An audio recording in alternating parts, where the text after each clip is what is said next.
M Q M کی نفرت بٹھا دی، جو سندھ کے مخصوص حالات میں غیر سندھیوں سے نفرت میں بدل گئی، دلوں کے اندر گہرائی میں اتری اس نفرت اور کدورت کے ساتھ یہ دونوں جماعتیں بظاہر اتحادی بھی رہیں اور کئی بار رہیں، لیکن ایک دوسرے کی تباہی کے لیے انہوں نے کوئی موقع نہ چھوڑا۔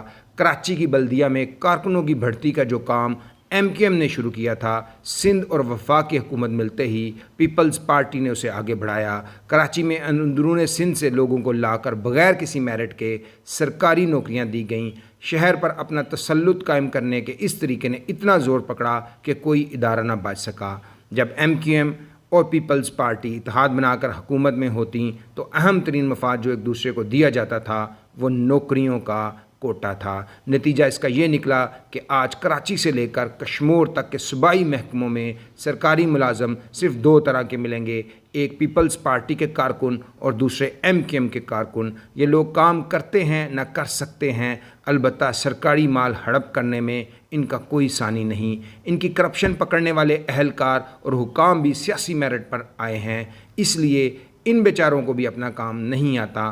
اس مشترکہ نااہلی کا غیر سرکاری حل یہ ہے کہ سندھ کی سرزمین پر آپ کو چور اور کرپٹ اور سپاہی ایک ساتھ کھاتے پیتے نظر آتے ہیں۔ اب یہ اتنے زیادہ ایک دوسرے سے ان کے مفادات وابستہ ہو گئے ہیں کہ یہ معلوم ہی نہیں کیا جا سکتا کہ ان میں چور کون ہے اور سپاہی کون ہے۔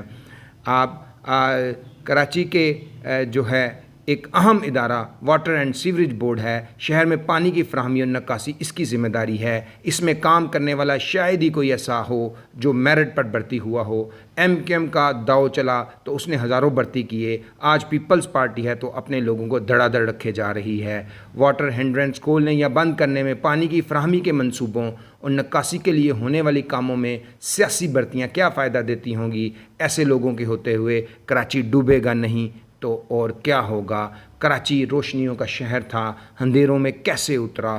کراچی الیکٹرک نجی شعبے میں جانے سے پہلے سرکاری کمپنی ہوا کرتی تھی۔ 1940 کی دہائی میں بھی یہ کمپنی فائدے میں چلا کرتی تھی۔ پھر اس کمپنی میں جو ہوا وہ سب نے دیکھا۔ ایم کیو ایم نے اپنی طاقت استعمال کر کے اس میں بندے بھرتی کرائے اور اتنے کہ یہ کمپنی اس کی ذیلی تنظیم بن کر رہ گئی۔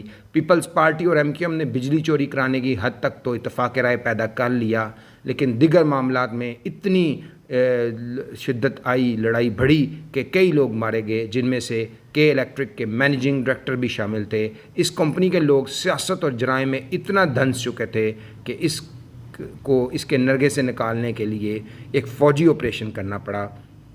پیپلز پارٹی اور ایم کیو ایم کے درمیان شہر میں کبھی صاف ستھری سیاست نہیں ہوئی، بلکہ ان دونوں کے درمیان قبضے کی جنگ ہے، جس میں کسی قاعدے قانون کا دھیان نہیں رکھا جاتا۔ یہ جنگ اتنی پھیل چکی ہے کہ 2008 سے 13 تک کے اپنے دور حکومت میں پیپلز پارٹی میں شہر میں اس تناسب کو بدلنے کی کوشش سے بھی گریز نہیں کیا، بلکہ اندرون سندھ سے لوگوں کو لا کر شہر میں بسایا اور کبھی جعلی ڈومیسائل دے کر کراچی میں نوکریوں پر لگا دیا۔ حقیقت اس پورے معاملے میں بس اتنی ہے کہ دونوں سیاسی جماعتیں، پیپلز پارٹی اور ایم کیو ایم، شہر کو لوٹنے کا حق بس اپنے لیے محفوظ کرنا چاہتی ہیں۔ کراچی کی سیاست صوبائی حکومت، بلدیہ اور وفاق کے گرد گھومتی ہے۔ موجودہ صورتحال میں کراچی میں کچھ بھی کرنے کے لیے ان تینوں یعنی Peoples Party, M Q M اور تحریک انصاف کا ساتھ بیٹھنا لازمی ہے۔ کراچی نے پیپلز پارٹی اور ایم کیو ایم کی لڑائی سے نکلنے کے لیے عمران خان یعنی پاکستان تحریک انصاف سے امید لگائی، لیکن عمران خان صوبائی حکومت کے ساتھ بیٹھنے کے لیے تیار نہیں، اس لیے تحریک انصاف سے بھی کوئی امید باقی نہیں۔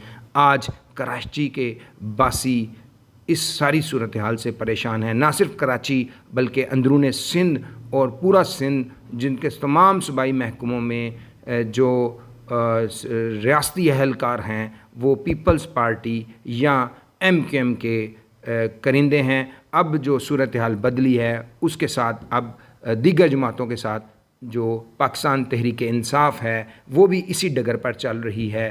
جو علاقائی جماعتیں ہیں اور جو قوم پرست جماعتیں ہیں وہ بھی اپنے اپنے جو زیر اثر علاقے ہیں وہاں پر اپنے لوگوں کو بھرتی کرواتے ہیں تاکہ وہ ان کے مفادات کو دوام دیں، اور یہی وجہ ہے کہ آج سندھ جو پاکستان کی ترقی اور خوشحالی میں ایک کلیدی کردار ادا رکھتا ہے، جس کی ایک روشن جو تاریخ ہے، اور سندھ ہمیشہ سے اس دھرتی پہ ایک بڑی زرخیز سرزمین رہی ہے، اور سندھ کی دھرتی جو سندھ کے دریائے سندھ کا زیریں میدان ہے، وہ اس دریائے سندھ کی جو مٹی ہے پانی کی سے جو بنی ہے وہ انتہائی زرخیز ہے۔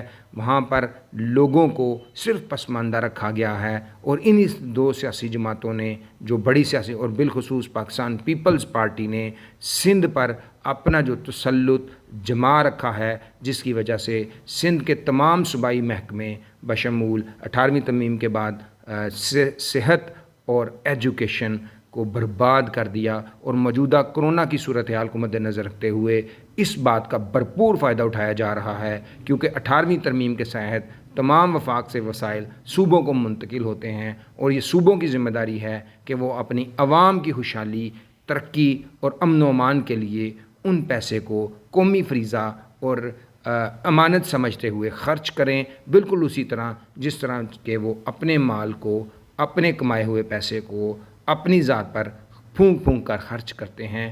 اسی طرح ریاستی سرکاری مال کو، عوام کے پیسے کو پھونک پھونک کر خرچ کرنا چاہیے، تاکہ عوام کا معیار زندگی بہتر ہو۔